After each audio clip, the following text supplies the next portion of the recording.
Welcome back into the Lions 24/7 podcast. I am Tyler Donahue, and if you're watching on YouTube, you probably noticed I'm setting up shop somewhere a little bit different this week, visiting my family.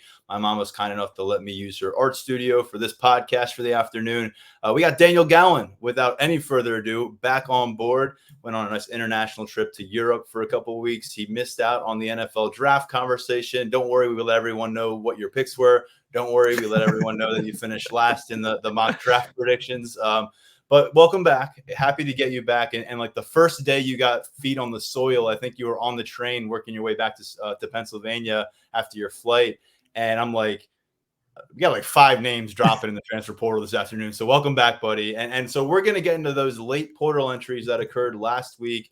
The portal officially closed last Tuesday, but as we noted going into those final days of the spring window, and as we reiterated with some of the content that we published on Tuesday, there is a bit of a room for maneuvering there. There's a 48-hour window where, whether you want to call it the paperwork getting filed, however you want to phrase it, but there's a little bit of a trickle that comes out all the way through Thursday, and that happened in a big way for about an hour span on Thursday afternoon. As May's coming to a start and everyone's kind of like, wait, I thought the portal closed.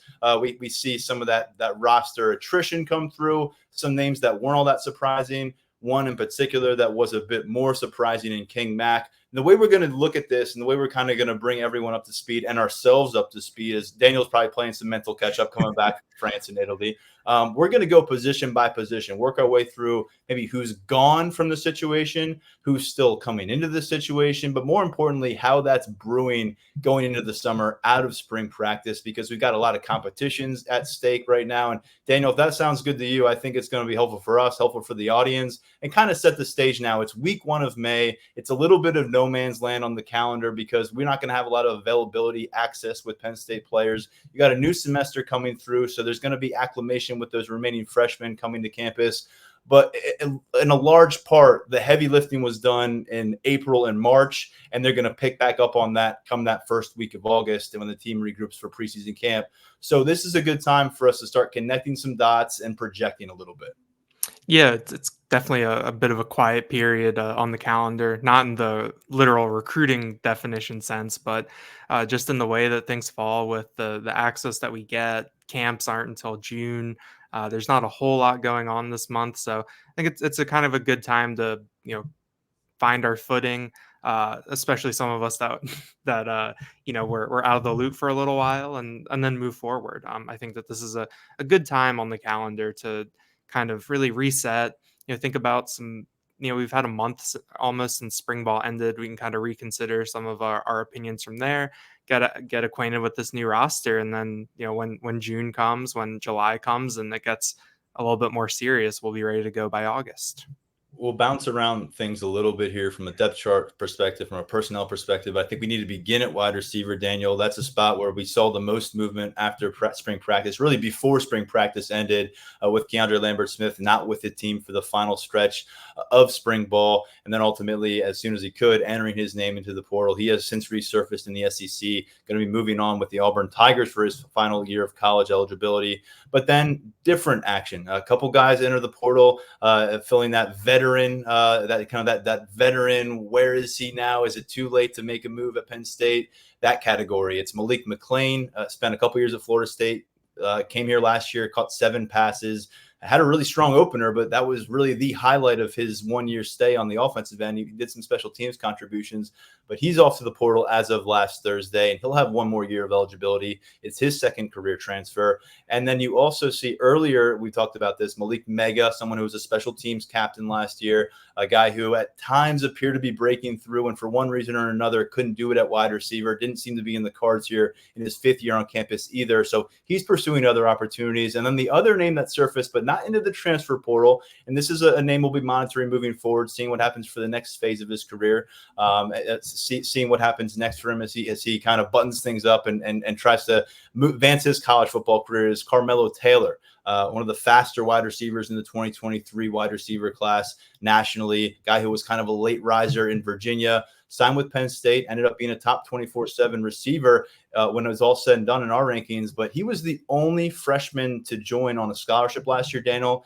And then you pair that up with the 2 transfers that they brought in, guys who had multiple years of eligibility, Dante Cephas fizzled out pretty quickly with him. He's off to Kansas State. Malik McClain doesn't come together for him. He's off to somewhere else now in 2024. And then, as I said, Carmelo Taylor, not in the transfer portal, but a name to monitor moving forward. He's 4 years of eligibility, redshirted last year. But that's not what you want from that group of receivers that you brought in, you put on scholarship. None of them are part of the equation right now in May of 2024. I think that we knew that the wide receiver group was going to get a little bit of a shakeup, a little bit of a reset. You have kind of a number of factors going in there. I mean, the most glaring one is probably the on field performance last year, just how that went, the inability to get a ton consistently out of that group. I think that we all sort of knew that there were going to be some changes based on how that went.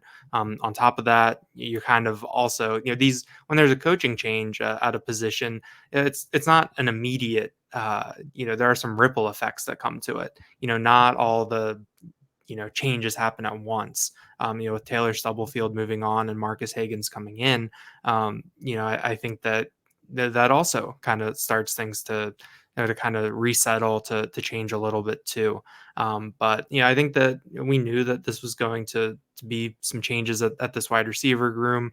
I think that you really do look back kind of how you laid out with the transfers who came in last year, and Carmelo Taylor coming in, the newcomers, none of them really lasting. I think that something that makes you raise your eyebrows a little bit. But moving forward, I think the one thing that's there is opportunity for these guys who have stuck around. A lot of younger guys are still there. Most of the guys from that 2022 class, that was really big. I think you had 5. Christian Driver moved on, but Mekhi Flowers moved over. All those guys are still around, I think. And so there's going to be No, I mean, you're right, and I just want to say I think that is probably that's the biggest story to me about the receiver room right now is that they really have to lean in hard, and they have to right now, unless they're going to bring in transfer portal talent. And right now, we've had Tyler Calvaruso address it on the podcast before the last couple of weeks, just hasn't really materialized in that receiver market the way they wanted to. You look at it, there's a case to be made that Keandre Lambert-Smith was one of the top guys in that wide receiver group at large, and I don't think Penn State fans were necessarily clamoring for him. And so you look at what could still happen. You could have grad transfers pop up there. You could have something change. But right now, it's a real hard lean for this team into guys that they recruited out of high school and have tried to cultivate. And when you point to that class specifically, that 2022 group, Caden Saunders, Anthony Ivy, Tyler Johnson, you throw Mekhi Flowers into that conversation now. We'll see where he is at. And then Omari Evans, who had a bit of a head start as the only one of that group to burn red shirt and then was kind of hidden behind the curtain for much of last year. And it felt like Caden Saunders was kind of peering from beyond the curtain at times in 2023, but he never really broke through. There's been good vibes on where he's at coming out of spring ball. But to me, Daniel, you circle that group of 5, and I think you categorize Mekhi Flowers differently because of an injury issue and because it's a transition from a different position. But that is a group that they just have to come through for Marcus Higgins to come through this for the offense, not necessarily to validate what you want to do at the very top of your depth chart, but if you want to have a semblance of a real 6 deep, a true 2 deep that you can work with across the board, those guys got to be ready to contribute, and they got to be ready come August 31st at West Virginia. Yeah, those 5 guys are really interesting when you think about how this room is going to come together. Julian Fleming, Harrison Wallace, Liam Clifford. I think that those guys all have a lot more that they can do. We talked about Harrison Wallace, the kind of what we've heard versus what we've seen. Liam Clifford is someone who's played a lot of football, and we've heard some good things about. Even if it was pretty inconsistent last year. And then Julian Fleming is someone who, was coming from a program where, other guys were more productive. So what does it look like if he is the guy? What kind of numbers can he put up? I think that all of, those guys, that there's more that they can do. There's more that we could see from them, but you're going to need more than just, those 3 guys. Are going to need other people to step up to make that 6 deep or that 3 deep, 2 deep, 3 across that James Franklin has talked about for a couple of years now, but we haven't actually seen. So it's going to be interesting to see. I mean, you can also factor in, what can maybe Tysier Denmark and Peter Gonzalez show when they get here.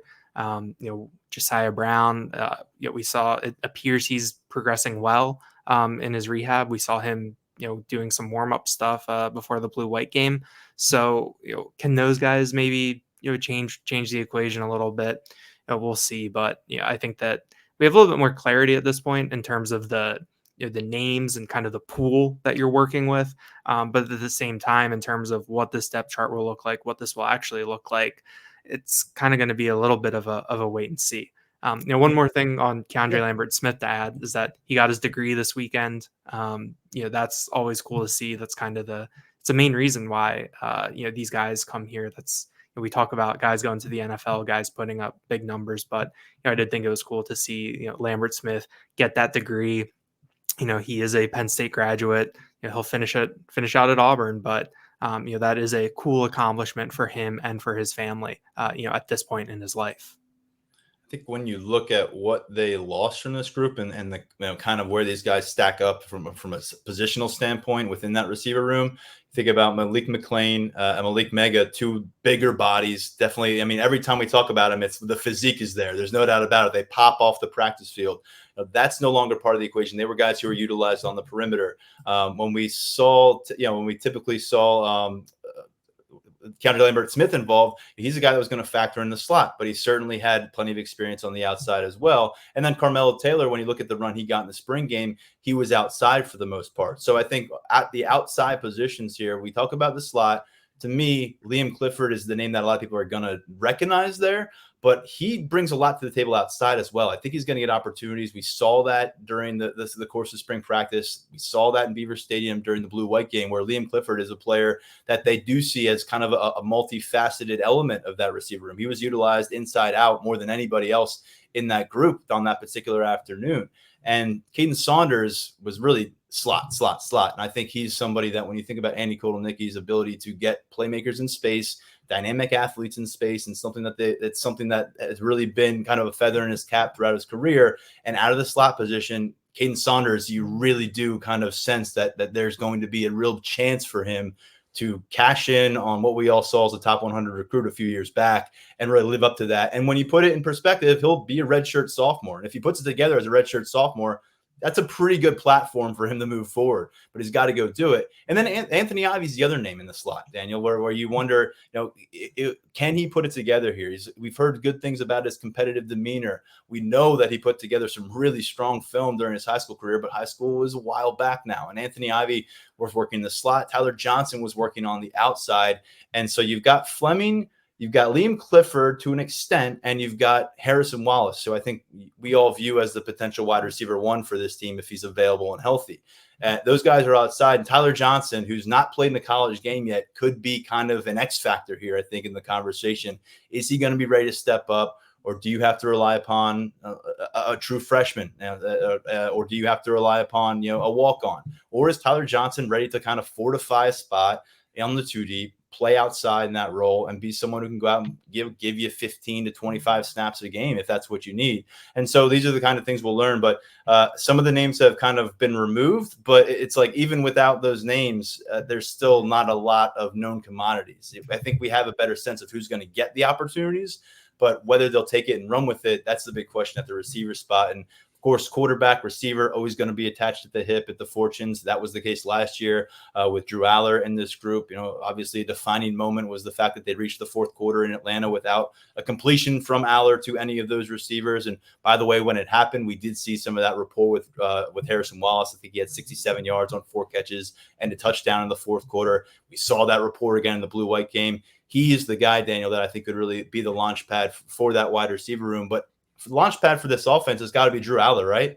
Does he look like the coming out of the frying pan as a sophomore and into his junior year? Does he look like the guy who came out the other side and is ready to kind of reach that destiny that people laid out for him coming out of high school as the number 1 recruit in the country?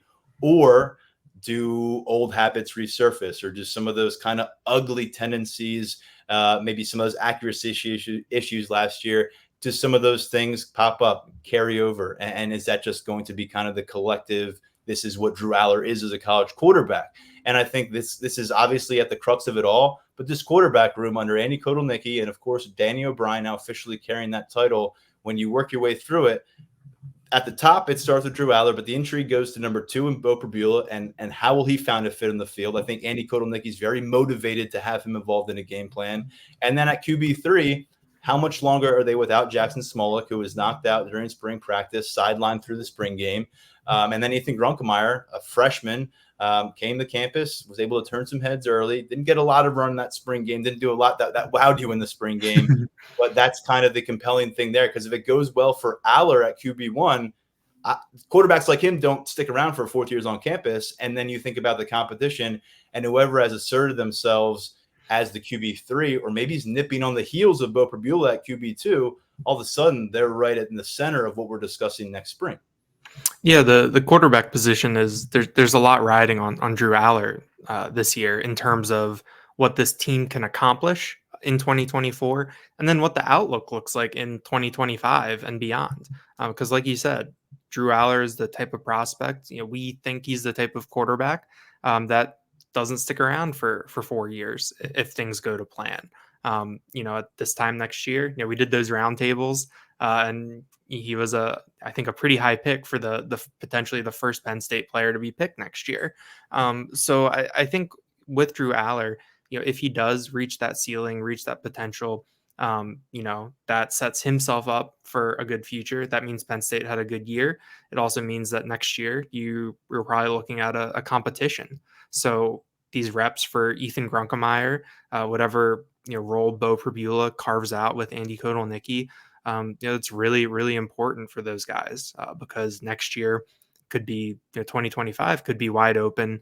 I think that we might know a little bit more about we will have a little bit better idea of what this offense looks like and how Andy Kotelnicki is at tailoring things to different skill sets there. So I think that when we do get through this year and what we learn about quarterback, what we learn about how Danny O'Brien is coaching and developing those guys, how Andy Kotelnicki is utilizing this offense to put guys into position, what that actually looks like. I think it could be a pretty interesting look at things. I do think that when you talk about Jackson Smolik, I mean, you do feel pretty bad because this was a pretty big opportunity for him to really lock down that quarterback 3 spot and to really get some experience through the spring, especially with a new coordinator coming in and being in a new system.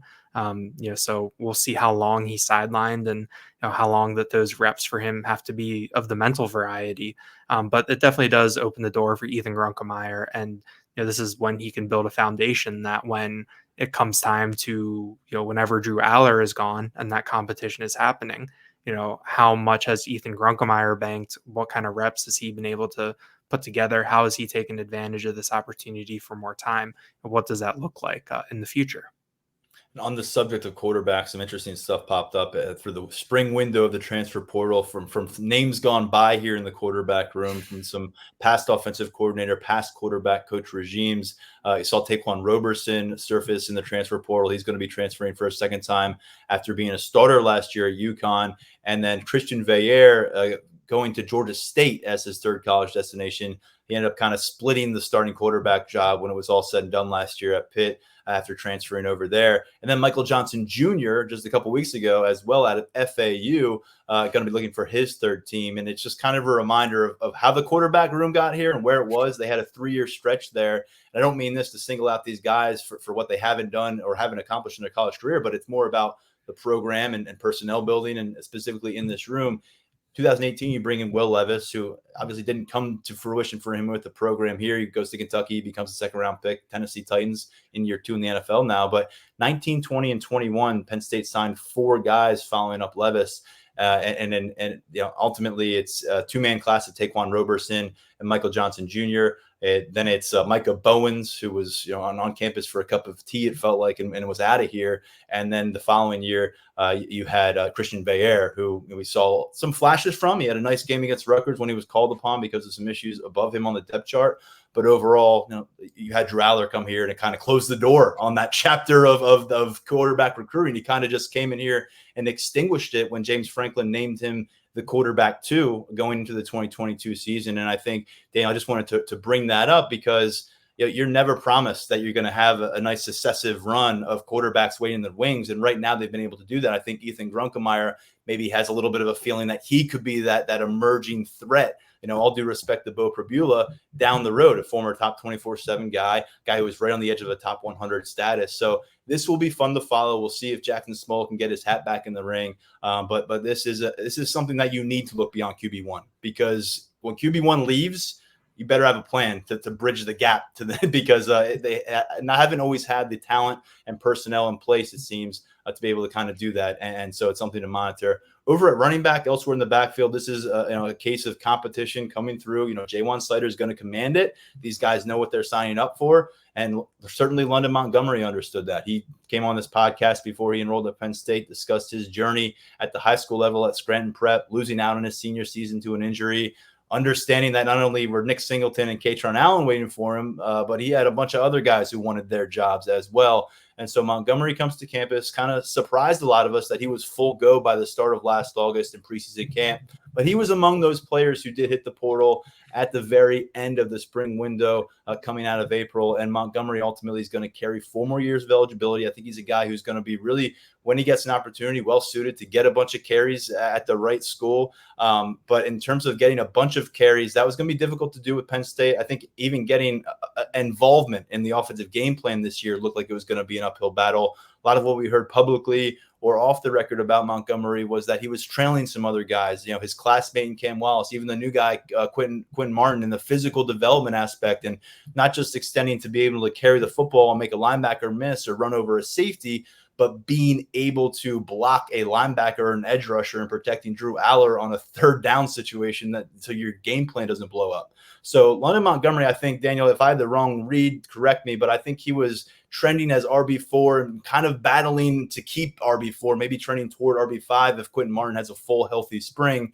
I think Cam Wallace looked like the ascending RB3 as spring practice came to a close. We'll resume the competition in August. Let's face it, it's a daily competition, but we'll get eyes on it again in August. And you've got another 4-star running back coming in Corey Smith in just a matter of weeks. And so you put all that together, you can understand why London Montgomery might make this move.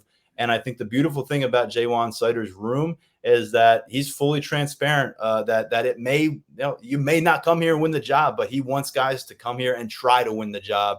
And if London Montgomery saw the writing on the wall and felt like, hey, what's coming in the next recruiting class, 3 more guys behind them, Messiah Mickens, it doesn't stop here at Penn State. And, not to put words in London Montgomery's own mouth for why he did this, but I think you can certainly, of all these entries, this is one where you kind of say, this makes sense for the guy, and I think the room can move forward and not really miss a beat in a lot of ways. I think going back to March, when James Franklin was kind of publicly discussing London Montgomery and the work that he needed to do physically to be able to get onto the field, I think that that kind of put our antenna up a little bit, because that's James Franklin usually picks his spots when he's going to talk publicly like that about a player. So I thought that was interesting, and especially when you contrast it to Cam Wallace's physical development. I think that both of them came in, and they did need to get bigger. And by the way, what James Franklin had just finished saying about Cam Wallace, he just finished lauding where Cam Wallace was, and everything he's doing is correct. And then there's London, and he said the football things are good, but let me tell you about some of the other things, and that's where you brought up that point. Yeah, and I think that and both those guys came in and needed to do physical work. I mean, we've talked about it. Cam Wallace was at 175 pounds and was playing a lot of defensive back down in Georgia. London Montgomery was coming off that injury that cost him his senior year. And so I think that you put those two guys on their paths together, and you kind of see the separation there. I do think that London Montgomery also, with the way that Penn State has been recruiting and bringing guys into the fold, guys are going to get squeezed out a little bit. I think that you look at what's above them on the depth chart right now. Nick Singleton and Katron Allen, you got them for 1 more year at least, and in terms of depth chart, those guys aren't going anywhere. So then you've got guys coming up from behind now, joining the fold, like Quentin Martin coming in. And then Corey Smith coming in later. And then, like you mentioned, after that, you've got 3 running backs committed in the next class. I mean, it wasn't going to get And any. then Messiah Mickens, who projects as a 5-star. J1 Yeah. Slater is relentless. They've gone to the portal once, and it was Jonathan Lovett. And I think, at least on the surface, it wasn't really a success for the running back room. Yeah. But I think when you look at J1 Slater's ability to go out and find guys and say, buy in, or step aside. I'll still love you, but you got to be bought in the competition. And I think this is a room where if you're not invested in on a day-to-day basis, I don't think you can survive, much less thrive in this kind of environment if you truly don't wake up every day thinking that you can ultimately be the starting running back at Penn State. And again, I don't want to put words in Lennon Montgomery's mouth, but I think these guys come to campus. We've seen players, kind of quickly figure it out within a year or two. And like a Keziah Holmes, even guys who have gotten some time, that it's just not going to be where they achieve their long-term dreams at the running back position. And that's a testament to the kind of talent that they have assembled here in this particular backfield on a perennial basis. Yeah, don't forget about Trey Potts when talking about the portal too, in terms Yeah. of Oh my additions. gosh, I completely forgot about Yeah. that's absolutely disrespectful, because I was just going to say I think Trey Potts is a guy that is a little bit more difficult to replace than people anticipate, Mhm. because it's one thing to say in a vacuum that here's what you're getting out of Trey Potts as a running back. Go watch him work in an NFL combine structure, and go watch Quentin Martin or Cam Wallace work in an NFL combine structure. It's another to say it's the third quarter on the road against a Big Ten opponent, and you're trailing by 3 points. Katron Allen tweaks his ankle for a moment, and you got to send someone immediately. They got to be able to pass protect. They got to be able to take the football. They'll be able to go run a route. Trey Potts, you could hang your hat on knowing that. None of these other guys have stepped foot on a college football field when the games were counted. And so that's where you just wonder right now. And thank you for bringing up Trey Potts. That's my bad, because I was going to say it may seem on the surface that the talent level, they can just kind of plug somebody in at RB3 and say maybe you're better off than you were with Trey Potts. But Trey Potts was highly accountable, highly professional. Not to say these young players aren't, but they're young players. Yeah, I mean, it's that kind of whole chicken and the egg thing when you're talking about young players and, building a team where you want guys with experience in certain situations, but then the only way to have guys with experience is to play them and kind Yeah. of, get them that experience and work through some of those growing pains. So that, you're definitely right about that. I mean, I think that it's easy on paper to look at Cam Wallace and Quentin Martin, what we've heard, what we've seen from them, and kind of where their ceilings could be. I think both of them have high ceilings at this point. But it's another thing to be, in, like you said, in the third quarter of the game, needing to put someone out there on short notice, for whatever reason, needing to put someone in to, give someone a breather, even sort of some of the situational things that we saw Mm-hmm. with Trey Potts and some of the packages that they used him in, with that touchdown pass. I think it was at Northwestern. There's different things they were able to do with him, that, can these guys do that? What can these guys bring that might be a little different? So, but yeah, I mean, I think this running back room, I mean, when you just project it out, and just the guys that are coming in, the guys that are committed, what could be next for some of the guys that, like Nick Singleton and Katron Allen, who, we think in a perfect world will probably go to the NFL next year based on the position that they play and things like that. It's, you kind of have to marvel at it a little bit. And, you know, and we've talked about it before with this number of guys. Running back is one of those positions that is kind of nice to recruit because you can rotate guys in, you can be situational. Also, in terms of long term, projection, you don't want a lot of wear and tear before you get to the next level. But at the same time, like, you want to play, and Mm-hmm. there still is only one football. There still is only so many plays to go around, and when you're competing with wide receivers, with tight ends, with touches, if you put someone like Bo Perbula in, you're competing with a quarterback for touches. It can get a little difficult there. So, I do think London Montgomery, I think that, if he's healthy and if he can get that physical development part together, it'll be interesting to see where he resurfaces and what kind of career he has. But, I think that just, moving forward, that room is just going to, in terms of competition, is going to be, really difficult. And I think that that's how James Franklin wants it. That's how Jalen Sider wants it. And I think that's what's going to get Penn State, the best that they want out of these running backs. It's come a bummer to see it turn out this way for Leonard Montgomery. He's a couple Yeah. years removed now from getting out there for game action. And last time he did that, I think he ran for about 2,500 yards on the ground as a high school junior. So see what's next for him. But I'll tell you this, upon rewatching the spring game a couple weeks ago, and we had a full write-up of that possession by possession at lions247.com. I don't know if anybody impressed me more getting a second look at that afternoon than Cam Wallace. I think they really got something cooking with him right now behind those two guys. And Quentin Martin, I think, is really going to have to put together a strong preseason camp if Cam Wallace can stay the course to really catch up to him by the time they get to West Virginia. But I know Slater's going to encourage that competition on a daily basis between now and August, and then really intensify come August. Another position room where it feels like it's like no matter who leaves, just believe and stay the course. It'll work out fine as tight end.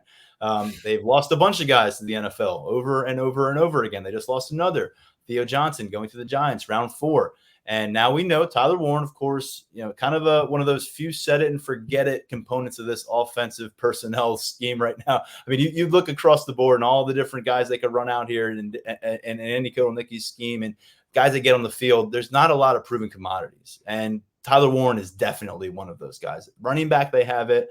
A wide receiver, they don't have anybody who's really done it for a sustained stretch at a high level, particularly in a Penn State uniform. But at tight end, you feel really good about the full year you have in the books for Tyler Warren, healthy, productive, and the buzz that was around this guy. Every time Theo Johnson was mentioned, I felt kind of bad for Theo. Someone would follow and be like, but did you see the other tight end there, number 44? That guy's, I mean, there's a lot of legitimate excitement about what Tyler Warren can do. But let's be honest, this is not going to be a one-man show. It never is for Penn State at tight end. And so to me, another story from this spring ball that stood out, and this was an area that you didn't have any exodus. We were kind of watching this position room because like running back, you can kind of wonder if guys look up the ladder and wonder, am I going to get to the top of this thing at any point, or do I need to get in the portal? As of now, the tight end room stays intact. But I thought the ascension of Andrew Rappleyea in year 2, and I think it's one that we all kind of forecasted, but with Khalil Dinkins, sideline here and there a little bit, limited at different times in spring ball, and then ultimately in the spring game,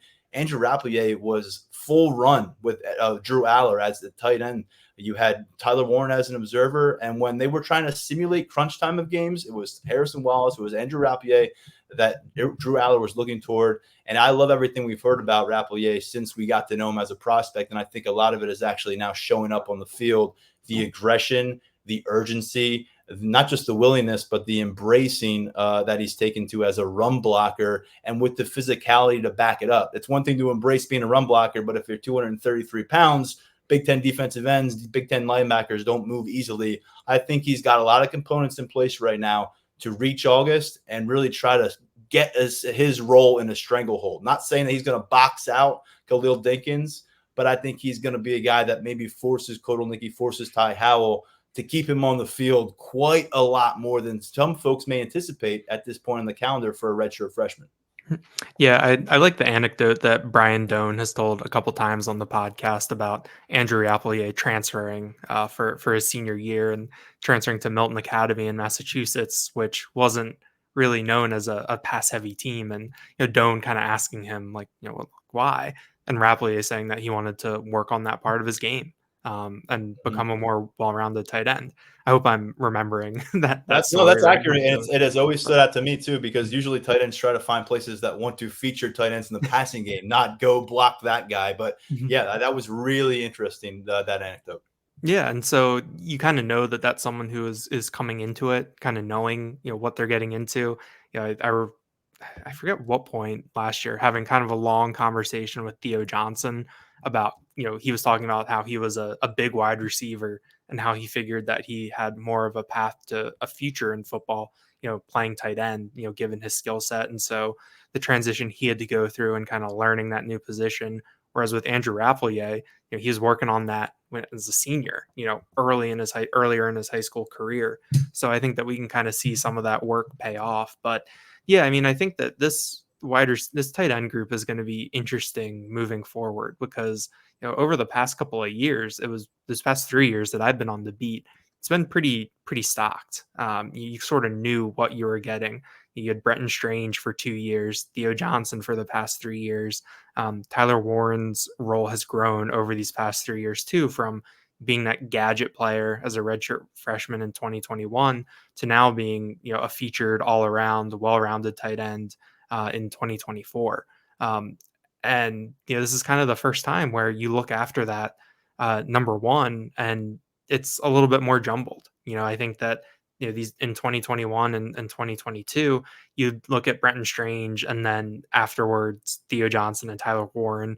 Got to the point in 2022 where it sort of felt like 1A, 1B, and 1C at various points. Whereas, now there's, for the first time in a while, there's not that 1A, 1B. It's just kind of Tyler Warren, then who can step up and be that guy. And I think that Andrew Applier has positioned himself well. At the same time, though, Khalil Dinkins has done some nice things. As a tight end during his Penn State career. He's made a couple of big catches on fourth downs in the red zone. So it's going to be interesting to see how that shakes out. And then I think that we're also going to learn a little bit more about Ty Howell as a tight ends coach this year with some of these younger guys. Like, how is someone like Joey Schlaffer coming along? Where we know that he had to do a lot of physical development to play this position and to potentially be playable on a college field. And then Luke Reynolds, who also had to do, a lot of physical work, once he got here. Jerry Cross as well is another one of those big wide receivers, big pass catchers who has had to learn a lot, for, to play tight end in college. So, I think that, we'll learn, a little bit more about Ty Howell as a developer as we see some of these guys in their second, third year with the program and how they're coming along. But I do think that Andrew Applier has set himself up nicely. And I think the blue-white game was a little bit of a good window into where he stands in this group. Yeah, and how positive are things for Penn State's tight end room? We barely mentioned the number one overall tight end recruit in America, Luke Reynolds, who came to town in January. But I will say, he flashed a little bit in that spring game, just the way he zooms downfield. And we know that it takes more than just being a fun pass weapon in the vertical game to get on the field for Penn State football at the tight end spot and stay there and play a bunch of snaps. But something special is brewing long-term there in that freshman class with Luke Reynolds. And over at the offensive line spot, this is unfortunately one where we were pretty shortchanged in the spring game. And we spent all spring ball kind of hoping we get some really fun battles on the edge, and in the interior come some live action, and these guys really grinding it out in Beaver Stadium. And we did get that, and applause to all those involved. But unfortunately, we didn't get a lot of those that we anticipate to see on the field Saturdays come autumn. We didn't get to see Drew Shelton out there. He was gone for all of spring ball. We didn't get to see J.B. Nelson or Sal Wormley out there during the spring game. Anthony Donka was not in the spring game. And so, again, it kind of like, a little bit of a bummer there and not getting to see those kind of battles. And, oh, by the way, we don't think anything's all that serious. Some of those guys are on the mend. Some of those guys, again, practice 15 out of 15, just precautionary kind of stuff. Hearing great things about a lot of these players. But I think in terms of the offensive line position, you got to start on the perimeter. You lost the All-American in Olu Fashion, and I think people are now starting to realize what Penn State exactly had last year at right tackle. And Caden Wallace, he was pretty good. He was the number 68 pick in the NFL draft by the New England Patriots, and he was a high third-round pick, surprising a lot of folks. And, oh, by the way, he's going to play left tackle to start out in New England. So there is a lot of confidence among league talent evaluators in what Penn State had at tackle last year, Daniel. And when we look at what they have now, those who've followed recruiting, we know what's been assembled here in terms of the blue chip talent prospect profiles. But a lot of guys have been asked to go out there and snap after snap, protect the quarterback in Big Ten play. And we're going to learn a lot about these dudes. Unfortunately, we can't do it until late August into September. But I know they're going to take – you want to talk about the iron sharpens iron. It's a phrase we hear too often. But this is a spot at offensive tackle where I know that will hold true because they got to deal with maybe the best position group on this Penn State roster again, and that's what they're bringing off the defensive edge. So I know these guys will get their work in, but I feel like we came out of spring ball and where the only exit is Golden Israel Chumba, and you guys spent 5 years here just about offensive guard, but in a reserve spot, hadn't been really able to make a dent on the depth chart to this point, sang the national anthem at last year's spring game. We wish him well moving forward. But overall, it still feels a little incomplete to me, Daniel, because of what we did not get to see in that spring game. We got a lot of walk-ons involved. We saw some of the younger pieces like Alex Birchmeyer getting some run. But again, in terms of the high top tier players that I think Phil Trautwein is going to lean on come late August, I think we're still kind of relying on our mind's eye than we're actually relying on what we're witnessing on the field against really high quality Penn State defenders. Yeah, I mean, you went through the names, and there were 4 potential starters who didn't play in the spring game, and you add that to a position group that lost 3 starters from last year. 3 draft picks with Fashanu, Wallace, and Hunter Norzad at center, and it really does, kind of, you can come away with it with a bit of an incomplete grade. At the same time, I think I said it after the blue-white game, where if the 5 guys that were on the white team in the spring game, if you rolled with those guys as your 5 starters in a Big Ten game, you wouldn't feel the worst about it.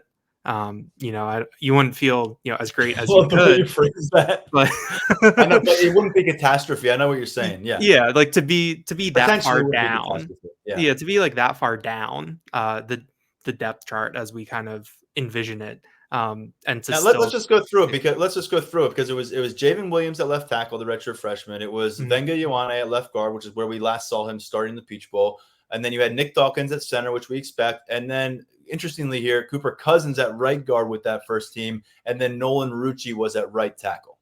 Yes, and so I think you look at those 5, and it's a mix of talent, potential. Ioane is the most experienced out of that group, but you can kind of see a level of competence there.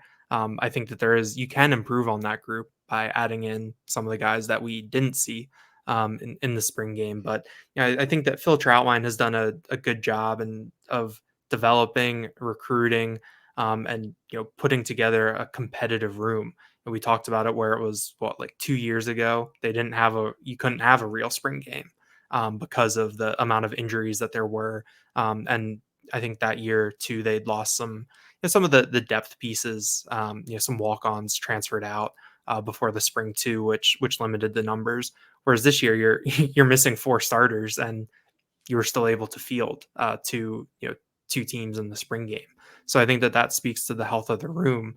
But at the same time, you're still losing 3 starters from last year, and whoever steps up, it's going to be a bit of a trial by fire for those guys. It's that experience thing where someone like Anthony Donka, you can feel really good about it on paper, but at the same time, I mean, we're going off of a half of the Peach Bowl and feedback from practice. There's still some uncertainty with this room.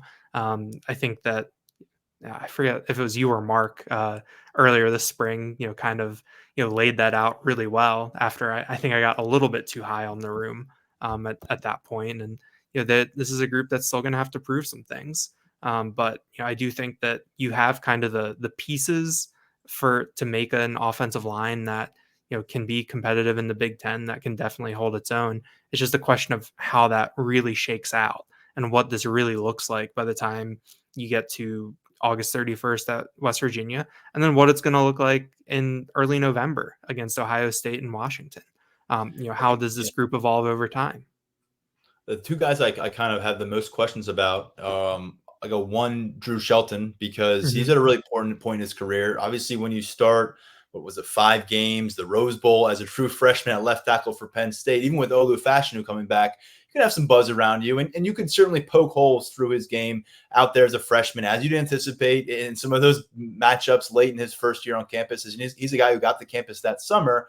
And then last year, we start to learn of the injury issues and kind of how that may have played a role in some of his performances. I know the Peach Bowl wasn't really what you had anticipated from Drew Shelton there at left tackle, playing in place of Olu Fashanu. And then we understand, well, he needed a procedure. That happened. It's been taken care of. So you kind of have to keep that as you balance out how he performed as a sophomore. But we know he played a ton on both sides of the ball, and we know why Caden Wallace was able to hold him off at right tackle and ultimately push him back to that left side for the remainder of the year as the primary backup. But here he is, observing spring ball, watching Javen Williams, a former 5-star, load up on reps at left tackle, getting that start in the blue-white game. And so he's going to get back into the swing of things competitively in pads in August. And that's a bit of a waiting game. And I really want to know what that looks like playing against that really high level group of edge rushers before they even get to the full 11 on 11 work, just getting kind of back your feet underneath you after a significant time away from that kind of a work against this defensive end group, I think will be pretty telling for Drew Shelton and for Phil Trautwein about what that competition might look like at left tackle, at least for the first half of August and then moving forward through it. And to me, JB Nelson, because he was the first guy utilized at left tackle. Before we saw Javen Williams at left tackle this spring, we saw JB Nelson working with that first team unit. And he's somebody that played tackle at the junior college level, was recruited by schools, maybe to play tackle, to play guard. Penn State viewed him as a guy who could move all over the place. They've shown that with the way they've utilized him on the practice field in some game work.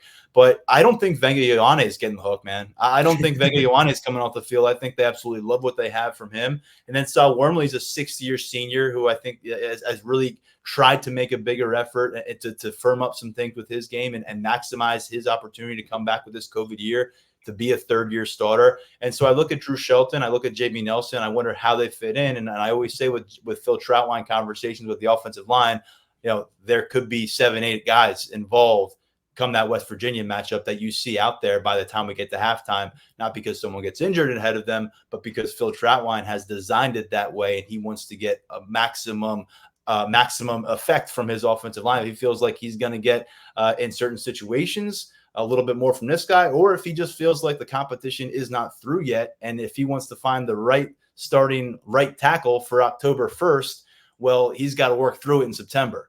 And so there's a lot of moving parts here, but I'm with you. The pieces are in place. They're going to add another one in Garrett Sexton, who we actually saw in uniform, guy who's already up to the 300-pound range just about. As a former top 24/7 prospect that we thought would need a lot more time to expand his frame.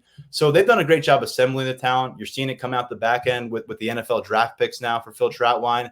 And so I'm not going to put this in the tight end running back category and just say, don't worry about it, they'll get there. But Phil Trautwein's maybe, if he pulls it off this year and what they need to replace, he's going to be entering that kind of a territory with the offensive line and the ability to adapt, recruit, and develop talent where you can plug gaps and you can continue moving forward with that room's culture. But until we get there, we just got to see it come to development. But they do have those pieces. On the flip side, on the defensive line, I mean, you've got experience, you've got bodies, and you've got blue chip talent. You've got projected first-round talent.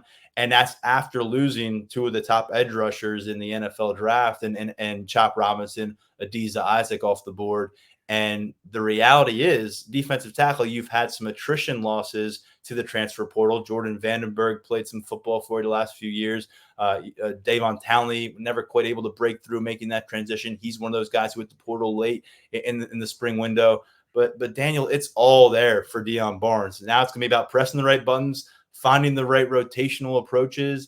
But whether you talk Abdul Carter and Denai Dennis Sutton and the excitement about their emergence into larger roles, although Denai played more than any other defensive end last year, and Jameel Lyons as a sophomore, and Amin Vanover, and Zariah Fisher as guys who just feel like forgotten but are there and they're ready to attack as well.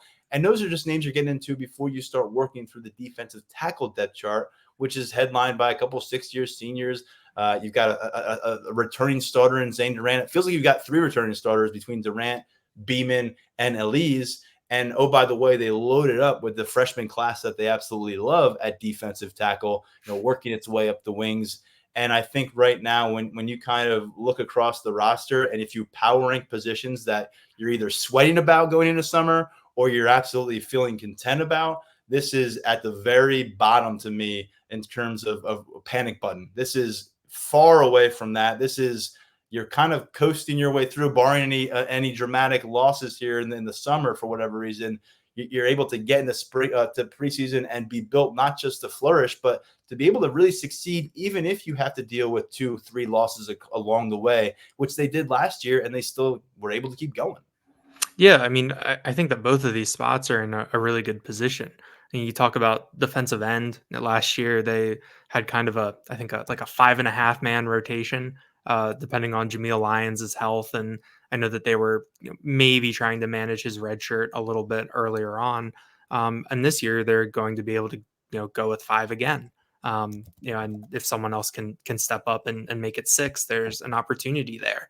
And I think to have that after losing 2 guys to the NFL, on the first 2 days of the draft, it's pretty big. And I think that it shows what Deion Barnes and Penn State has been able to do to recruit, develop, and retain. And also, having Abdul Carter, really taking to the switch helps a lot too. I know that we didn't have too many doubts that he would be able to do that, but at the same time, I think that we all acknowledge that it is a new position. It is something different. We kind of took the company line early on with patience, and as the spring went on, we kind of got to the end of it, and then the praise really started to come from James Franklin for Abdul Carter. So I think defensive end, it's going to be different than it was the past couple of years, but I think that that's in a really good position. I mean, I think Denai Dennis Sutton can really be a breakout player this year on the national stage. And then defensive tackle is interesting because you have a lot. You've got those 260-year guys in that position group, but Devon Elise ended last year as kind of an ascending player. Over the He was. back half. That's a great point. I mean, I think a lot of people just say, okay, you know who Devon Elise is. Mhm. You're going to get what you get. Maybe recalibrate that and review what he did during the second half of last season when he flat out pushed Hakeem Beamon aside of the starting lineup and took over that job. Yeah, I mean, and I think that from with Elise, he was a fifth year guy. I think that we kind of thought we knew what he was. It was kind of we knew where he fit in, but for him to really take that jump at that stage of his career, I think was really big for that group and for the defense. But I think it sets him up nicely for this year. I mean, I think a lot of these guys who are 6-year players in college football are either what they have or they're moving up a level at this point. I think Elise is kind of in his own category where he could still potentially be an ascending player, and we're making good on the potential that he had all the way back in the class of 2019 as a very highly regarded recruit out of McDonough. And Beeman, and I think you can kind of put Smith Vilbert in this too. And these 6-year guys, like there is a little bit untapped in them. I think based on It's injury wild, or what. honestly. Yeah, like Some injury, mysterious absences, that both of them. unavailability. It's like I think that they are guys where there could be a little bit more. I mean, I think with Beeman, I mean, Vilbert, we just haven't seen in a couple of years. Beeman, I think that we've always heard so much, and we've only seen flashes of that on the field. He But I went on think. the record. I believe it was on the podcast that Nick Dawkins does, Mhm. and I think it was about coming back. And credit to them for the conversation because it was pretty open. I remember hearing a couple months ago, Beeman was not happy with his performance with his Mhm. fifth year, and he's a guy that we'll catch up with, I think, over the course of this summer because it felt like I think fans got tired of hearing it. We probably got tired of writing and talking about it, but it felt Mhm. like it was kind of a broken record that he was on breakout watch, and there would be like Yes. the random Aaron Donald comparisons from someone, whether it was like just you hear it and there was all this buzz, and then we never have really seen that breakthrough come on in the fall, and now we're in year 6. But you make a great point because of the fact that Vilbert's played, one game in the last 2 years, and the fact that Hakeem Beamon has kind of just not really reached that ceiling that's seemingly in place for him. That for guys who are 23, 24 years old, and you think, well, they've hit their ceiling, this is tapped out. Maybe there is a bit of a higher trajectory that awaits them. But then the question becomes, where are the snaps? Because there's Yeah. so many dudes. Like you got to get Jameel Lyons involved.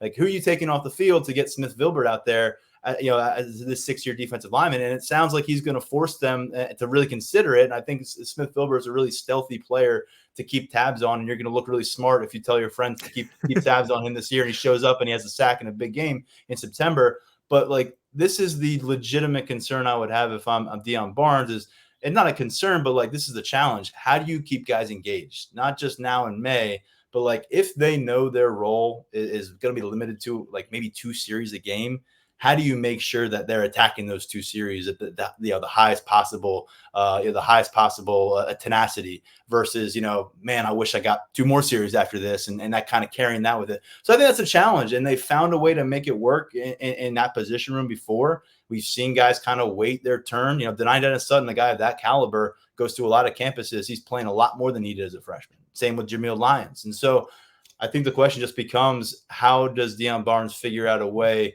where you're feeding all of your hungry wolves and it's for the betterment of the pack? And I think that's right now what he's probably, trying to come through with every day, a little bit better, a little bit closer to the solution there, because it's such a stacked situation that you really are in a spot where you want to be able to call upon the right guy in the right scenario and have him deliver. But it's almost unfair to say you got to tuck that guy away for the rest of the time. He's got to wait his turn. He's got to watch everybody eat. But then you remember those stats last year? Nobody had phenomenal stats in this defense last year, and yet they were maybe the number one ranked team in just about every statistic that mattered over the course of the year. So maybe that's just me putting too much into individual ego, and maybe they figured that out within this Penn State defensive roster. I don't know, but there's a lot to work with there. Yeah, and then in terms of talking about veteran guys, I was scrolling through the roster because Izzard is going to be a fifth-year senior Right. at defensive tackle as well. So you've got guys who have played a lot of football, have done a lot of nice things for you. I think that Zane Durant could have a really, really nice year. And then this kind of sets the table for those younger players, though. You've got 4 freshmen in that defensive tackle group, which is a lot of guys. And I know that they're all kind of at different points, physically, because, Liam Andrews was coming in off injury. T.A. Cunningham was someone that, I don't think we saw, if at all, on the practice field this spring. We know that Xavier Gilliam had a really big physical transition when he got here. DeAndre Cook is another guy at that spot. And we've talked about it where it's, kind of hard. It can be hard sometimes to contribute right away as a freshman on the interior of a defensive line. I know Zane Durant was able to a couple years ago, but some of the other guys like Caleb Artis, Ty Blanding, they've had their red shirt work their way in. So I'm curious to see what this room looks like. Having those guys back for their 6 years, I think that gives those young guys a little bit more of a chance to develop and learn. And a guy like Devon Elise can really put his imprint on this room. We know that he's well regarded as a leader, as a kind of a tone setter. He can kind of have these guys learning from him, and when he moves on, they can be ready to pick it up a little bit. So it's gonna be fun. Like I am curious to see where you get all the snaps, how you make all this work. But I do think that how this year went in terms of not a lot of high counting stats for individuals, but the overall defense finishing as high as it did, as well as it did. I think that that's kind of a good example that Penn State will be able to point to, for a lot of these defensive players.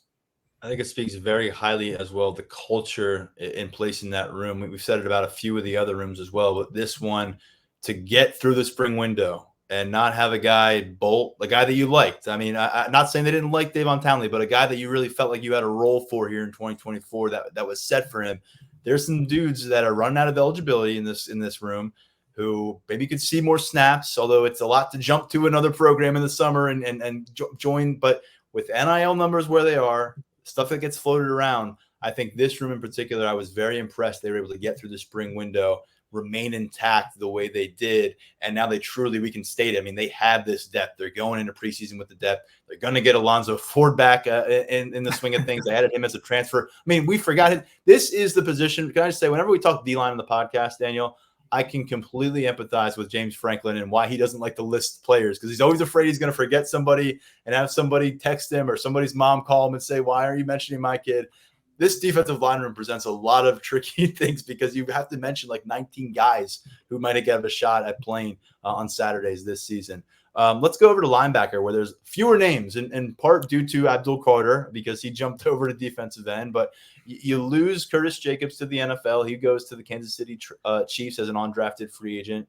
And then you bring back Kobe King. You've got Dom DeLuca, a special teams captain, someone who has really played a lot more defense the last couple of years than anyone saw coming as a walk-on a couple of years ago. He earned his scholarship a while back. But I think a lot of attention now when you talk about a game-swinging player in this defense, at the heart of it is on Tony Rojas. And I think there is almost a sense, and perhaps it's just a general consensus confidence, that he's going to go do it. There just doesn't seem to be a lot of pause in the conversations we're having with people in the Penn State facility. And quite frankly, with the people that cover this team, you don't talk about Tony Rojas as a potential problem.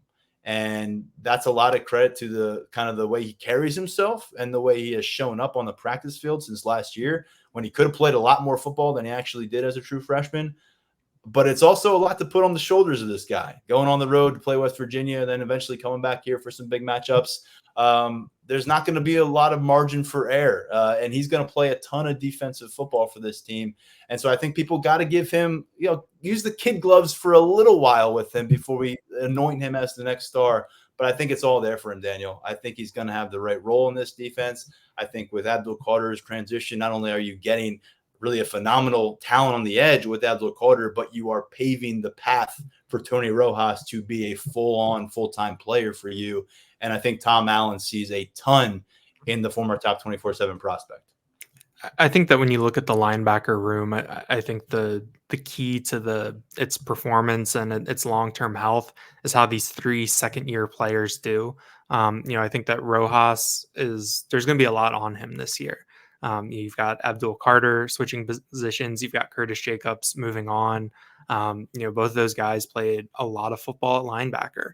And so there's an opportunity for Rojas there to step up. And then Kavion Keys and Tamir Robinson. Keys, I think, closed last year with a lot of buzz.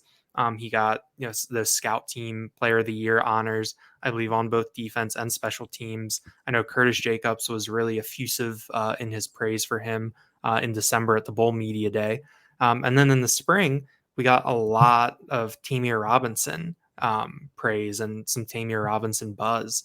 And so I think that if those 2 guys can step up and be contributors and hold their own, I think that helps this group a lot. I think that those 3 second-year players can elevate the ceiling of this room because Kobe King it's a testament to him to really win that mic job and hold that down after splitting time with Tyler Elsdon earlier. And so I think that he is still ascending. I think that he can still develop, take some steps forward. We know he's going to be a really valuable leader for this group, moving forward. But, someone like Dom DeLuca, we kind of know what he is as a player. Tyler Elsdon, we know what he is as a player. Keon Wiley, I liked what we saw last year at various times, but we didn't see him at the end of spring. So that's a question mark. And then what's the last name that I was looking for? Oh, and then Tyrese Mills. That's kind of a wild card. Is he even a linebacker anymore? Where does he fit in terms of the Lion? How Tom Allen wants to do things with that hybrid spot. And so I think that when you look at it from that perspective, you want these 3 second-year guys to really take big steps forward. I think that Rojas is going to see the most time, and I think that he is the one that you need to see the most out of. But I think that if Tamir Robinson and Kavion Keys can find roles, that could even just be on special teams. But if they can get their way onto the field, get some really valuable experience and can contribute, I think that helps the defense a lot moving forward. So I think that it's a really interesting room because there's a lot of potential there, especially with these younger players. But when you take Abdul Carter and Curtis Jacobs out of it, that's still a lot to replace.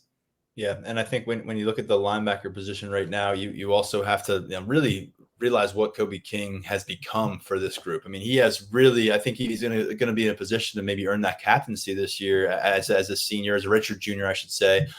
Someone who really, we thought it might be that work share between him and Tyler Elsdon, like we saw before when Elsdon had like maybe 60% of it versus 40 for King in 2022. Instead, Elsdon clearly a second stringer, Kobe King clearly the starter. And I'll be curious to see if Elsdon can maintain his status or if a guy like Tamir Robinson becomes more of a next man up in that role as a redshirt freshman. But, Elsdon's another guy who's still here, year 5 player, despite losing a starting job. I think that speaks well to his role with the team and also how it's worked out for him with the program. Despite losing his grips on a starting job, he is still here. He's in place. He's battling. He's competing. And he's somebody that you can count on in that room off the field as well. But Rojas and King are the 2 I think we'll see out there. I think what we probably have to really wrap our minds around, and it will become more apparent as the season advances, is probably going to see 2 true linebackers on the field most of the time. And now that will change when you've got a team that wants to throw out 2 tight ends and stack the box, or dare you to stack the box and just run it down your throat, and then you have to kind of respond in the way that you need to, and have maybe 3 true linebackers involved out there. But in where they're going to be dealing with guys in space and they want that role, that lion role out there, it's going to be more the safety room, the cornerback room contributing to that role alongside those 2 linebackers. And as of right now, we're expecting to see a ton of Rojas, a ton of King, and the question becomes, do some of those younger players break through? And Keon Wiley, you mentioned him. I'll mention him again. Was hearing a lot of good things about him here early in the spring. Heard some good things about him last year, just where he was physically, mentally, going into his redshirt sophomore year. Unfortunately, though, wasn't available to be on the field at the end of the spring, and a name that we'll be monitoring from a health standpoint moving into the summer. So, Daniel, over at safety, this one was impacted, I think, in a pretty significant way, we'd all agree, and the late transfer portal entry. None of those entries I thought stung as much in the long term, or were just kind of generally a bummer for the program, like King Mack leaving, a guy who was a former top 100 recruit. Big win for this program out of a South Florida powerhouse, St. Thomas Aquinas. He was a dynamic player for them, one of the fastest players in the state of Florida as well. Came to campus, burned his red shirt. We heard great things about him through preseason camp last year. Ended up not playing a bunch of defensive football. Got some work early, but I don't think he played more than 8-9 snaps in a game as they were working their way through Big Ten action. He was a special teams consistent contributor there. But we were viewing him, and I think what we saw in the blue-white game where he stepped up and played a lot, I think we were viewing him as maybe that 4th safety in the conversation. With Keaton Ellis off to the NFL, that was certainly an open territory on this roster. And with 2 starters back and Zachy Wheatley seemingly going to be playing like a starter, that 4th safety spot is an important one, and now he's out of that mix. Looks like he's taking a long look at SEC country, back to the South. And Daniel, not only was he a player that we thought could be a supplemental piece this year and really an interesting one, and maybe a guy who could wreak a little bit of havoc defensively, but also on the special teams end, not just in coverage, but we had heard that maybe getting the ball in his hands and some return opportunities. And that was a big piece of his prospect profile down in Florida, was his ability to do some of those damage. I think he scored 4 or 5 return touchdowns as a senior. We won't get to see that in a Penn State uniform. And when you look beyond 2024, really felt like he could have projected as a cornerstone defensive piece in 2025. But these is modern college football. You win these tough long-distance recruiting battles, and it feels like you've got to win them all over again when the transfer portal window opens. Yeah, I think that when you look at the Penn State's portal departures overall, I mean, he's definitely the one that stings the most. And that, all the other guys, I mean, you can kind of read between the lines. You can kind of, from like the football roster reasons, where you can be Right. like, okay, this guy was in a crowded position room. And I think that a lot of these departures were just kind of standard roster attrition. That's how it works. I mean, I think that I saw the phrase like mass exodus thrown around a little bit late last week, and I Oh was just kind boy. of like, compared to what other programs have dealt with, this is pretty small potatoes. And also when you consider the caliber and projection and each individual situation is just kind of like you kind of got it. Yeah. Which part of your depth chart is the exodus occurring from? Is ultimately the big question in today's day and age, because college football, if you want to bring in talent, you've got to lose some talent. That's just the way Yeah. it goes. And I think even in like the pre-portal, pre-NIL era, you still had attrition, every year. It was, maybe framed a little bit differently, and maybe there is a little bit less given how restrictive transferring could be, but there's still turnover. That's just kind of how this works at a certain extent. Some of this isn't too different. It's just repackaged a little bit. But I do think but that brings us to King Mac, who was the one where you were kind of like, oh, like in terms of his place on this roster, you could see, really how he fit in, what he could do. I think him being the 4th safety this year, we know that Anthony Poindexter, is willing to rotate his guys back there. And we know that the fact that Tom Allen was, bringing in that Lion spot, and we know that Jalen Reed is a top candidate to play there, that could create, even more playing time on the back end for a player like King Mack. And what he could do on special teams was something that was pretty intriguing too. So yeah, I think that this is the one that like it really does hurt. I think um, you know maybe not this year completely, just because of what you have coming back in that safety room and what that depth chart looks like at the top right now. But I think moving forward, I mean, he was someone that you think about next year being, really a centerpiece of that secondary, considering, the age of the guys ahead of him on the depth chart. So, yeah, I think that this is one that really stings. I saw over on Twitter that Matt Zenitz has a little bit more intel on where he could be looking and where he could end up. But yeah, I think that King Mack is really the one guy who's transferred out where you looked at this year and you could really see a real contributing role for him, both defensively in that secondary and also on special teams. And success for him in Happy Valley from that program in South Florida would have meant really something you could package and sell in a significant way back down there in South Florida. Instead, it's an abbreviated career. And we'll see what lies ahead for them. I'd imagine he's going to have an opportunity to blossom into a star at this level elsewhere. But Penn State, if you got to lose a guy of this caliber, there are much worse spots to lose it on this particular roster because, as we've discussed, they have three safeties who are going to play a bunch, really like a starter's role. I mean, you could really see Jalen Reed up in that closer to the line of scrimmage at the line position alongside those linebackers, and then Zakee Wheatley line up alongside KJ Winston back deep. And that may be kind of the standard defensive look that you get from this team week to week, game to game. Might not be, but right now it very well is in play. And so when you open up the door for what's next at safety, well, hello, Dakari Nelson, who is a completely different athlete than King Mack is. Totally different body type. And then you've got Lamont Payne, who I think is really in a good spot for himself in year two after making that transition from cornerback as a redshirt freshman now. And this is also one where we have to say, watch out for Tyrese Mills. Because if we're talking about that lion position, which I think, again, is going to affect the safety room and the cornerback room more than it will the linebacker room, well, Tyrese Mills got a lot of run in that role during the blue-white game. And it's kind of where he belongs when you kind of consider the gray area that he has sustained on this roster in between safety and linebacker since he came over from Lackawanna. So keep him in mind. I'll throw out the two freshmen, of course, DeJuan Lane making the move shortly. But Vabu Torre, I think, quietly really had a foundation building spring camp for himself at safety. He ended up being, if you noticed, on Team White, playing some pretty extended action with that bunch. And so I think the fact that he got the nod to be with that safety group maybe gives a little bit of an indication of how he was progressing. I like the way he moved out there.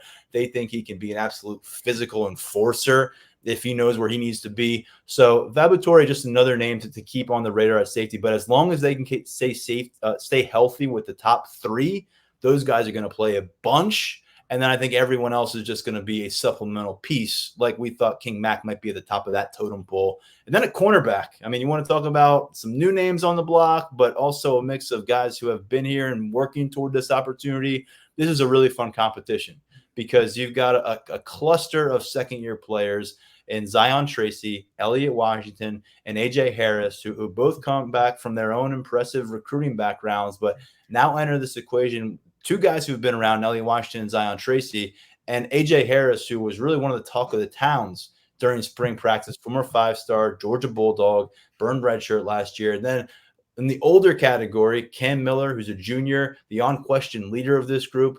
Terry Smith went so far as to tell me in that cornerback room he hasn't had a leader like Cam Miller in several years. They've had some really good players come through there, some really impressive players. And for him to say that, I think on the record says a lot about how Cam Miller is viewed as. And then Jalen Kimber, who's come in after spending time with Georgia, breaking through the starting lineup with the Florida Gators. Now he's trying to do that again with the Penn State Nittany Lions.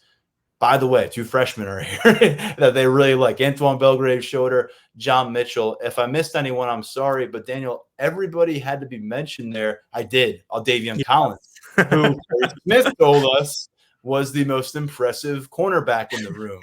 And that was probably the best thing I could have done to really just show where this room is at to our listeners.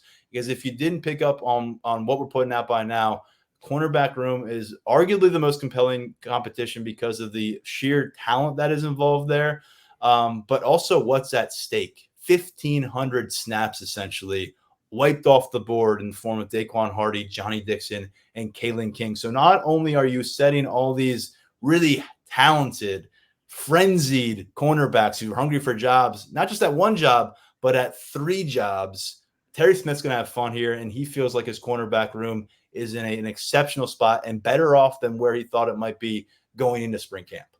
Yeah, I think that this group, yeah, it's kind of the thing where you've got all these pieces, you put them in the blender and shake it out, roll it out, see where the pieces fall. I mean, yeah, I do think that Cam Miller probably has might have a bit of a leg up, just given his experience, how long he's been here, what Terry Smith has said about him. But AJ Harris has been so impressive. I think that talking to Jalen Kimber this spring. That's someone who is really determined, knows why he's here, kind of knows the situation that he's in and what he wants to accomplish. I think that can be someone who is driven and can add something to this group. And then Elliot Washington and Zion Tracy. I'm really curious to see, how they go through this competition. By all accounts, when Kimber and Harris came in, they were kind of like, all right, like bring it on, like let's go. Like they know that that's the standard that Terry Smith has created. I do think this is kind of similar to some of the other positions that we've talked about. Terry Smith and Penn State have shown that willingness to rotate guys at this position. It's also a position where you can play a bunch of different guys situationally. We saw guys in the Prowler as an opportunity to get on the field and move someone like Johnny Dixon around in the past.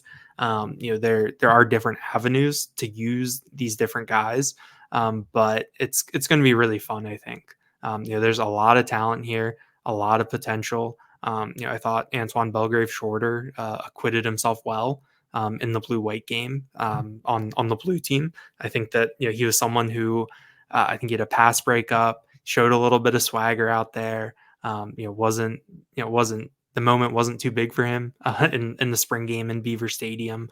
So I think that Terry Smith has a lot to work with. I mean, the last guy that you mentioned, Davian Collins, I'm really curious to see how he shakes things up a little bit, where he fits in, because that was the one guy that coming into the spring that we were not really talking about in terms of projecting things out and figuring out what this could look like. But by all accounts, he's been great. So, where does he fit in? How does that reshuffle things a little bit? It's going to be really interesting to see what this looks like, how this shakes out. I mean, even subtracting someone from the room, like Lamont Payne, moving him over to safety, you've still got a ton of talent over here, a ton of guys competing for playing time. It's quite the thing that you said we weren't expecting to talk about Davian Collins like this. I don't think Terry Smith was expecting to talk about Davian Collins like this. And he really feels like Collins got here last summer. You clearly had, the top of the board set at cornerback. You knew what you were working with there. And maybe there was a sense that, not that he would coast through his first year, but that like you kind of pigeonholed. You have the ceiling and it's kind of low on you, and you're just gonna kind of survive your first year, get your feet underneath you. He just said spring ball different on Davian Collins. He just said the carrot at the end of the stick is there for all these guys because you got all these reps. And by the way, as the 4th cornerback last year, Cam Miller played 320 snaps. So there are going to be at least 4 cornerbacks playing a bunch of football. And the question becomes, is the slot coverage going to come from cornerback as heavily as it did in the past? Because the last few years, you're using a cornerback in that role. You got Daquan Hardy. And so if this year we're seeing more Jalen Reed in that kind of role versus a Cam Miller or an AJ Harris, then maybe that just changes a little bit the dynamics of how much you can use cornerbacks and where you can use them. But the first guys that trotted out there for the team white, which was the primary defense, really a lot of the 2 deep guys, almost all the 2 deep guys, it was all Davian Collins and Cam Miller. But the transfer players were on team blue. The one exception was Nolan Rucci, and I get the sense that was because they were light on tackles on team white. They didn't want to send out Drew Aller without some tackles in front of him that they could count on. So my read there is that AJ Harris, Jalen Kimber weren't really in the equation to start on team white on that particular day. And it's going to be fun to see where the cards fall. Someone's feelings are going to get hurt, but I think what everyone really respects about Terry Smith is that he is brutally honest with that room on a year-by-year basis. We've heard it from guys every single year. He's been like one of James Franklin's primary right-hand man during this entire tenure. And what we've heard about Terry Smith is that he is going to tell you how it is in that room. And what they do, they get the peer conversation going, like rank the room. If rank the room, let's see where you're at. Let's don't let me do it. Rank the room. And so it's really stark in that cornerback room on a day-to-day basis of where guys are in that pecking order. And we'll see where it is when West Virginia takes the field and they got to go cover some receivers. But they're going to be in good shape to have the right pieces. Let's finish on special teams. Not necessarily a long conversation here, Daniel. And it's also not something that we were able to take away a bunch from the spring game, although I'll say no kicker missed. And if a kicker missed, that would have been a talking point. But it was the second-year walk-on, Ryan Barker getting the first shot, field goal, extra point in the first half. It was a low-scoring game. And then we saw the extra point, I think, later in the game. May have been a field goal from the Tulsa transfer, Chase Meyer, a short field goal, extra point. And then we also saw just one or two kicks for Sanders Sahadak on the day as well. What we heard coming out of spring, Ryan Barker had situated himself well. Sanders Sahadak was kind of those two. And then the Tulsa transfer, who was accomplished more at the college level, but hasn't done anything here on campus, kind of maybe chasing those two. I think we've just heard a lot of good. I think the most consistently positive stuff we've heard from the kicker room outside of Alex Falcons, who's now moved on, has been Ryan Barker for the last year. And so right now, that's kind of what I'm buying stock in. I think we've heard good things at times about Sanders Sahadak, and we saw him get benched at halftime of the opener. When we heard great feedback on how he handled that, addressing the team, taking ownership of it, but it didn't get his job back. It didn't convince the team that he needed to be the starting place kicker. And so he's got to go do that. He's really far removed from being the number one kicker in our rankings at 24/7 Sports back in 2021. And he has as much to prove essentially in game action as Ryan Barker does, a guy who joined without a scholarship. And so we'll see what Chase Meyer can do. But to me, the story is, does this Ryan Barker story continue gaining steam? And does he remain the man at the forefront when they get to the West Virginia game? And does he have that first chance to hold the job and grab it and run with it? Because he's in a situation where he's got 4 years of eligibility. And if he can be your guy and he suddenly, finds the rhythm and you've got a solution at place kicker, and we got a long way to go before we're calling Ryan Barker a solution. But he's highly compelling to me because unlike the other two competitors, you could really have a long-term, and I mean long-term answer at the place kicker spot if he proves to be the guy. Yeah, this competition is interesting to me just because of the nature of kicking. We know that the way that James Franklin and in the past we've heard Joe Lorig talk about it. We heard Stacey Collins talk about it.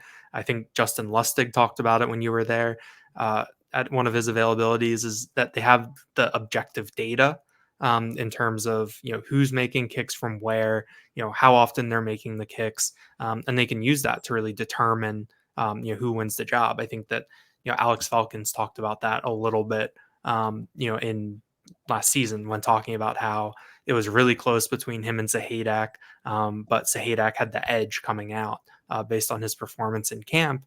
But then just the way that kicking is that you get out there in a game and it's like completely different than it is in practice. So you can run up those numbers and do well in the practice settings. Penn State can simulate anything that they want. You can dunk the ball in water. You can, play the crowd noise. You can run them onto the field, all that stuff. But then once you get on the Saturdays, whether it's, at Milan Puskar Stadium in Morgantown, whether it's Beaver Stadium, it's completely different. And that was something that Alex Falcons talked about too, where, he felt like his numbers got better at Penn State than they were in the Ivy League because the setting was different and because he was in these big arenas where it was, kind of a blank slate.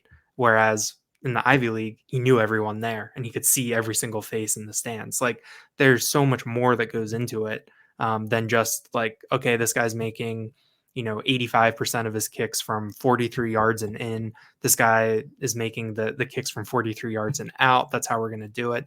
There's just a little bit more that goes into it. And so, with Ryan Barker, I think the one thing that we've heard is that steadiness and kind of the mentality that he has is, really helpful.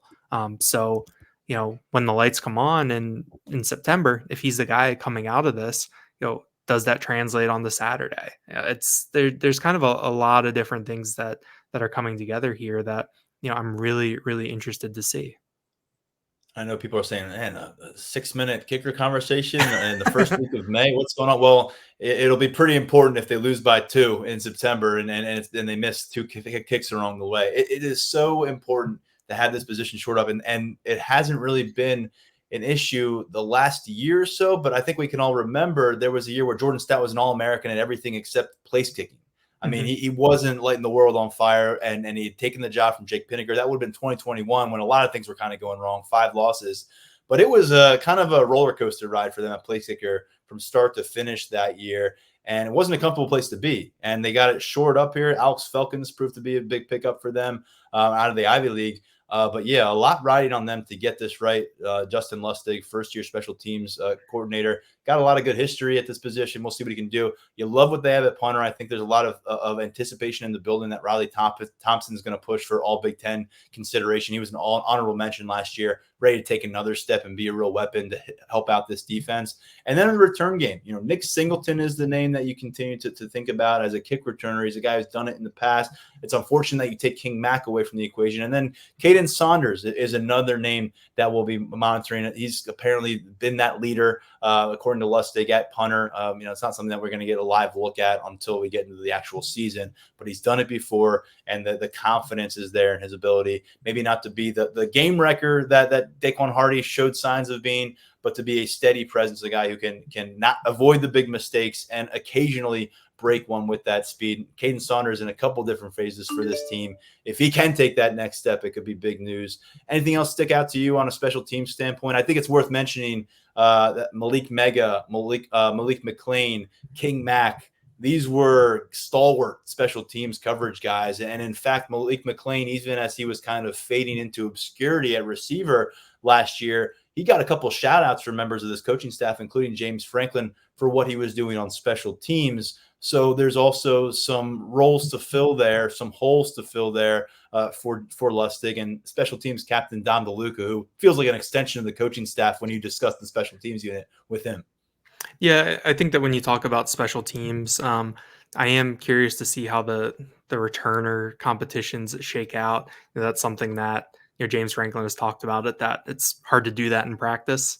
But I am curious to see what Caden Saunders looks like if he does win this job when the lights are on. I think that last year was really informative for him in that position, especially seeing what Daquan Hardy was able to do. I think he mentioned that was, that helped him. But I think you're right, talking about Mega and McLean and King Mack moving on. When you talk about some of these younger guys like Antoine Belgrave Shorter, like John Mitchell, like Avabu Torre, coming in a Dewan Lane. I think that those are the types of guys that you're going to want to keep an eye on when it comes to special teams, the coverage units, maybe even Kerry Jackson at linebacker. You're going to have to replace some guys in that spot. Some of those guys on the coverage teams moved on. Some of those guys that were on coverage team last year are going to have starting jobs this year. So they might not necessarily get as many reps there. But that's the avenue, to early playing time. That's how you can make an early impression. And that's something that we're probably not going to know until Penn State's first kickoff, when we can be like, oh, there's that guy, there's that guy, there's that guy. But it's something to keep in the back of your head, when you're looking at these depth charts, like when you're looking at the cornerback depth chart, and it's like, wow, these freshmen, like there's no hope for them getting on the field. Like this is loaded. You can, special teams is a way to differentiate yourself and to get out there. Well, we are 117 days away from kickoff, and so we got a little ways to go. We got a lot to learn about this team, but with Daniel coming back from vacation, with this team coming out of the spring transfer portal window and off the spring practice field, and having a little bit more educated knowledge about different corners of this roster than we did, say, even 6-7 weeks ago, thought it'd be a good time to catch up here, kind of lay it all out there. We'll come back with a second episode this week. We'll get our buddy Tyler Calvaruso. He was at a camp in New Jersey that featured a bunch of Penn State talent, at least a potential Penn State talent, a commit, a few commits, a few targets out there. We'll tap into his brain about what he's hearing. And we'll also preview something we touched on a bit in the conversation, but didn't get into in depth: the incoming freshman group, the May enrollees. We talked so much about that January bunch, 16 guys that came to campus a long time ago, have worked on the campus. Now you've got the rest of these guys. There'll be a few more coming later in the summer, but this is a big chunk. We'll see if there's guys who can make an impact, and we'll start to break down that group with Tyler. But Daniel, great to have you back in the States. Good to have you back on the podcast. We'll do it again soon. Always good to chat with you.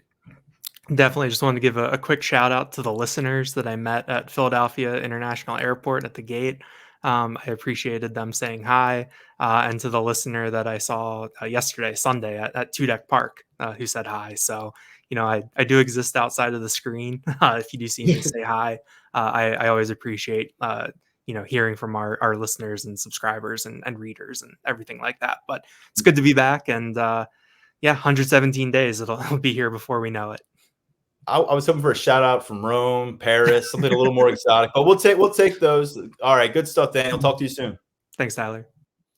All right, fun to have him back. Great conversation. We'll get into it again later in the week here in the Lions 24/7 podcast. In the meantime, head over to lions247.com. There's a ton of content coming out of that camp coverage I just mentioned. Tyler Cavaruso wasn't alone over there. Our guy Brian Doan, national recruiting analyst, has a bunch of updates regarding Penn State and their recruiting efforts from that camp. A lot more coming your way at lions247.com, the Lions 24/7 podcast. For now, stepping aside, I'm Tyler Donahue. We'll talk to you soon.